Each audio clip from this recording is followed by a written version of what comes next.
The book Hebrews, part 92. I'm Professor Hannes Redinghuis of the First Assembly of Yafashua in South Africa, Pretoria, Montana, also international. Should you require any information regarding the restoration of the original Sacred Name Bible, the Rottenham version, you can contact me. I have some copies available because it's not obtainable in any bookshop in the world, not one bookshop in the world. You can contact us at our South African WhatsApp number. It's +27 for South Africa, the code 0722 367 124, or just go to my website, https:// it says Yahvah, YAHVAH.co.za. If this is the first time that you are about to partake in the study, you are very, very welcome. Please go to part 1. Start from the beginning because you have missed out on quite a bit of information. It's also very important to subscribe to the channel.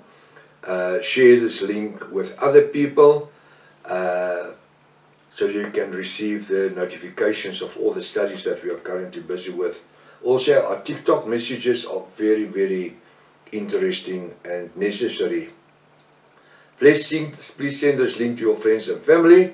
Make sure you at least have a 1611 King James Bible ready, pen and a notepad. Welcome to Breakfast with Prof. Hannes. Hallelujah. You are very, very welcome. I trust that the study today is going to be a blessing unto you in the name of Yahvah. Now we're going to continue where we left off yesterday morning, Hebrews chapter 5, and we are looking at verse 5. Now it says, so also Yahvah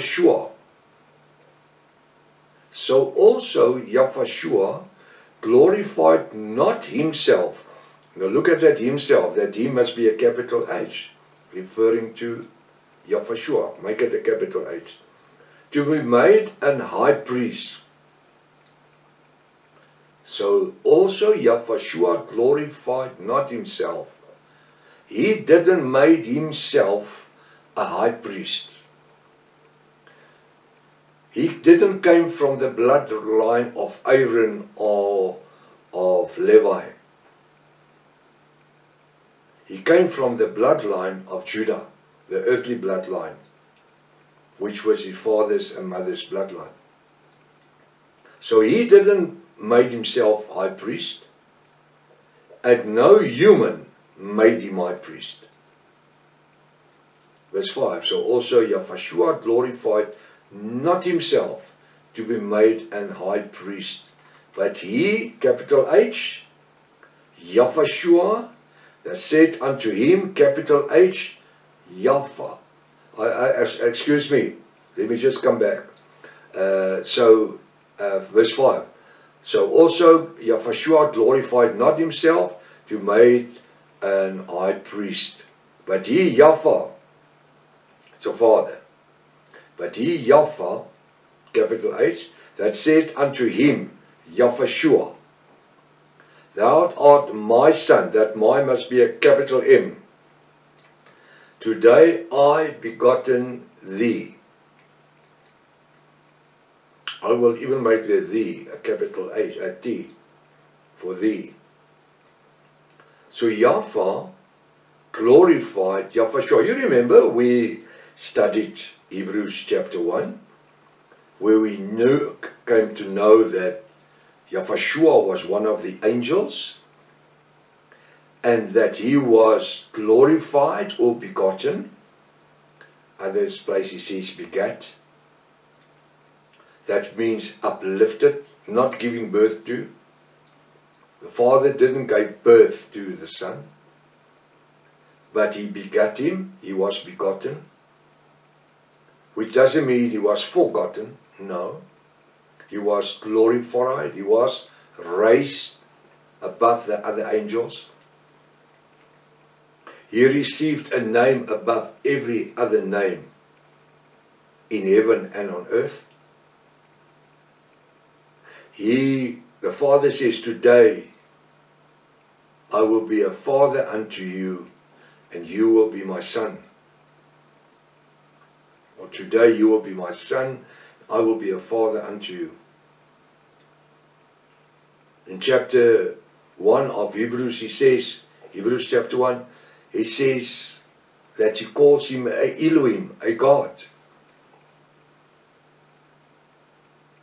In the 1611 King James, he says, "O God, your God. O Elohim, your Elohim." How easily is that? Verse 5, so also Yahushua glorified not himself to be made high priest, but he, Yahuwah, that's the Father, that said unto him, Yahushua, thou art my son. Today have I begotten thee. So he wasn't begotten before. Today I've begotten. This is actually referring, verse 4, Hebrews 5, chapter 5, verse 5, is referring to Hebrews chapter 1. I think it's verse 8, 7 or 8, where he says, today I have begotten thee. It's actually a confirmation. So the Son was begotten for the purpose of becoming the high priest. Let me put it other way around. The Son had to be begotten to become the high priest of the New Testament of grace. Hallelujah. Through his own blood, his own redemption blood, not that of a little lamb or a pair of doves. Today thou art my son. If he says today thou art my son, today I have begotten. You can read English, you understand. For thou art my son. Today, not yesterday, not last week, not last month, not last year, today. So whatever he says, you are my son, I've begotten thee. Yesterday he wasn't his son. He wasn't begotten yesterday or last week or last month or last year. Today. That's very easy to understand. Actually, the scripture reads in Hebrew 1, of which of the other angels in bracket he says, thou art my son, today I have begotten thee. He actually says, angels. Verse 6. As he, capital H, Yahuwah in bracket, says also in other place, thou art a priest forever after. That priest must be a capital P for priest. Thou art a priest forever after the order of Melchizedek. Now I want you to start looking already. We are going to find from here on, there will be quite a few times that the scripture is going to refer to Melchizedek. And to the order, specifically, the order of Melchizedek. Who is Melchizedek? He was a priest. I want you to look at the scriptures when he talks about Melchizedek. He was not a high priest. He was a priest. The priest in the time of Moses and Levi and Aaron, the ordinary priests, we could refer to them as priestly sons. They obtained the service in the tabernacle. They didn't go behind the veil, because there they would die. Only the high priest went there with blood, never without blood.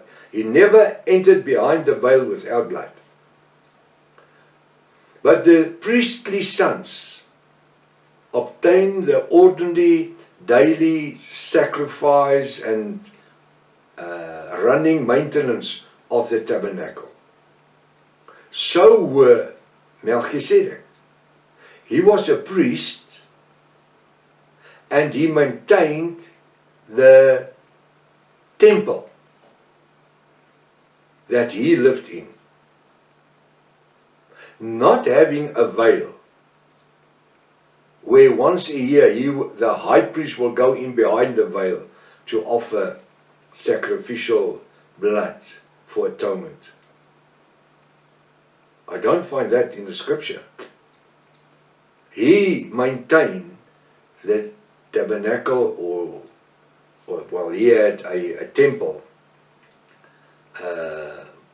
like a synagogue, or whatever you want to call it. Because it wasn't a temple like in Jerusalem. Small little temple. So, my question is, that I want you to start seeking for. What does it mean when he says in verse 6, Thou art a priest forever after the order of Melchizedek? What is the order of Melchizedek? I might have mentioned it once or twice already, and you might have picked it up and stored it. And now's the time to draw from it. But I want you to find out, what is the order of Melchizedek? Because we're going to find this reference quite a few times from now on. The order of Melchizedek. Something that was connected only to Melchizedek. And as we move along in this study, and knowing that Apostle Paul wrote the book Hebrews, we need to look in the way that you have written about it. Because that is going to clear a lot of questions as we go along.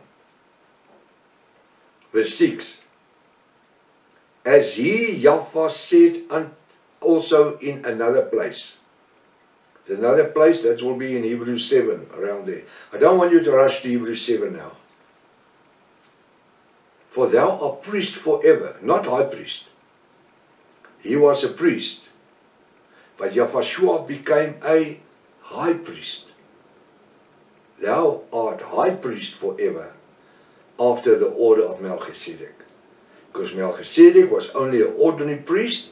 Yahushua was not to maintain the front part of the tabernacle or the temple, because in the time of Yahushua there was Solomon's temple. So he had to maintain the highly priest sacrificial offerings, not of blood of animals for atonement, but he will sacrifice his own blood for the sins of his people. Who's his people? Is that everyone in the world? Nope. Not what the Bible says. He says, I came to my own, his people. I came to my own, and they accept me not. When we see the angel Michael in Daniel 12, verse 1, he came to Daniel and he spoke to Daniel and his people, referring to his people. Who were Daniel's people? Were that the Babylonians? No. Were that the Romans later on? No. Who were they? They were the Israelites. In the beginning, Yahushua came to be the atonement, the perfect sacrificial blood for the remission of the sins of Israel, the nation of Israel.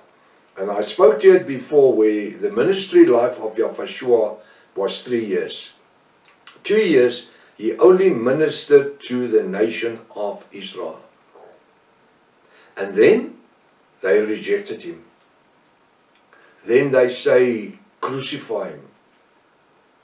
They did not want him. They wanted to stone him. They say he's not our Messiah. He's not our Redeemer. He's not our Savior. The fact that he was born in a stable and not in Herod's palace made that they rejected him. They wanted a king that was to be born in a palace, riding a white horse, fighting the Romans. That's the type of king they wanted. And because he was born in a stable, and he rode on a donkey, not in a chariot, a Roman chariot, they rejected him. The ministry of Yahweh, 2 years of his life, he only ministered to the nation of Israel, his people, Daniel's people. He ministered to the Israelites, Jews. The third year, the final year of his ministry, there he was riding the donkey going to Jerusalem to establish his kingdom. And they throwed their clothes on the road and palm trees, shower, Hosanna, Hosanna to Yahweh is coming in the name of Yahweh. And then Yahweh turns the donkey away from Jerusalem. Because if he continued to going to Jerusalem on the donkey, establishing his earthly kingdom, there would have been grace for one Gentile. We were Gentiles. We lived in sin. We were Gentiles, not circumcised by the flesh, according to the covenant of Abram and Yahweh. We, as part of the 10 northern tribes of Israel, the Gentile tribes, we were cast outs. And there Yahweh changed the whole ministry of Yahweh. Yahweh standing at the Samaritan woman at the well, saying to her, giving me water, and I will give you water of life that will spring up into eternity. But Yahweh, you don't even have a cup or a mug. For this water that's springing up, you don't need a cup or a mug. What does Yahweh do? She says it's not known that an Israelite, especially a man speaking to a Gentile woman like a Samaritan, is unheard of. And Yahweh says, so the scripture will be fulfilled. So he speaks to her. So what does the Father Yahweh do? He turns the gospel of salvation that was meant for the nation of Israel only to the Gentiles. Just after that, Yahweh tells a parable of the man that's laying along the road. And the Pharisees and the scribes and the Sadducees passed him. And then, who picks him up? Because it was a Jew laying along the road. Who picks him up? The Gentile. And he took him to the inn, paying money, say, heal him, dress his wounds. And when I come back and you need more money, I'll pay you more. So the gospel, what is this? And the woman at the well with the water is the gospel of salvation that's going to the Gentiles, has gone to the Gentiles. 1 year before Yahweh was crucified by his own people. It wasn't the Gentiles that shouted, crucify, crucified him. When Pontius Pilate washed his hand, he says, there's Barabbas. There's Yahweh. This Barabbas is a killer. Yahweh, innocent. What did Israel shout? The Sanhedrin. What did they shout? Crucify him, crucify him. Set free Barabbas, a killer, a murderer. Pontius Pilate took the water and he washed his hands. He says, I find in him no guilt. There's no guilt in him. Actually, he's ready to let him go. And then the Sanhedrin shouts, if you let Yahweh go, you're not a friend of Caesar. Let his blood be upon our children and our children's children and ourselves. And that's why Israel is going through the Great Tribulation. And in the Great Tribulation, only 1/3, the remnant of Israel, will be saved according to the word of Yahweh. That is why it's very important that you also will follow the study, the revelation of the book Revelation, which we are busy with. Go to part 1, start with part 1. Just walk it through, walk it through, walk it through. But please take a seatbelt every week, because you are going to fall out of your chair. And I don't want you to get that. Alright, so it's very important that you will understand that the gospel of salvation had to go to the Gentiles. And up till today, more than 2,000 years later, the gospel of salvation has never turned back to Israel. It is preached unto the Gentiles up till today. The 10 northern tribes, the Gentile tribes.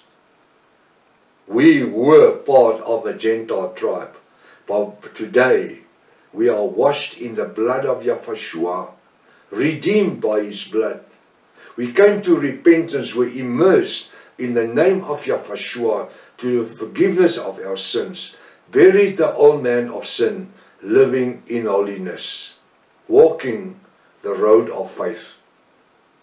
I'm so glad that we today have the opportunity to worship him, understanding the word. Now this part that I explained to you about the 2 years that the gospel went to Israel, the 3rd year, and for the next 2,000 years up till now, in the 21st century, the gospel of salvation going to the Gentiles. It's going to play a very significant role in this study later on. So I'm going to close off. I'm going to close off. He said, "Thou art my son. Today I have begotten thee."